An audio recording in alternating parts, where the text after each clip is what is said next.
இதுக்கு ஒரு முடிவு இல்லையா? முடிவு இருக்கிறது. அல்பா ஒமேகாவும் ஆதி அந்தமாக இருக்கிறவர் முடிவை கொடுக்குறார். எப்படா இதிலிருந்து எனக்கு ஒரு விடுதலை கிடைக்கும் அப்போ நீங்கள் நினச்சி கலங்கிட்டு இருந்திருக்கலாம். ஆனால் கர்த்தர் சொல்கிறார், நான் இதுவரை நடத்தின எபினேசர், நான் இன்னமும் உன்னை என்ன செய்வேன்? நடத்துவேன். பாடுகள் சகித்தால் பரமனின் வருகையில் கூட சென்றிடலாம், பாடி மகிழ்ந்திடலாம், பாடி மகிழ்ந்திடலாம். காக்கும் தெய்வம் இயேசு இருக்க கலக்கம் ஏன் மனமே, கண்ணீர் ஏன் மனமே.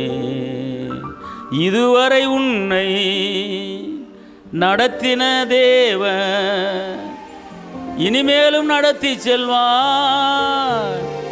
எபினேசர் அவர்தானே. அவர் எபினேசர், இதுவரை நடத்தின அந்த எபினேசர் இன்னமும் உங்களை நடத்துவார், உங்களை தாங்குவார், ஏந்துவார், தப்புவிப்பார்.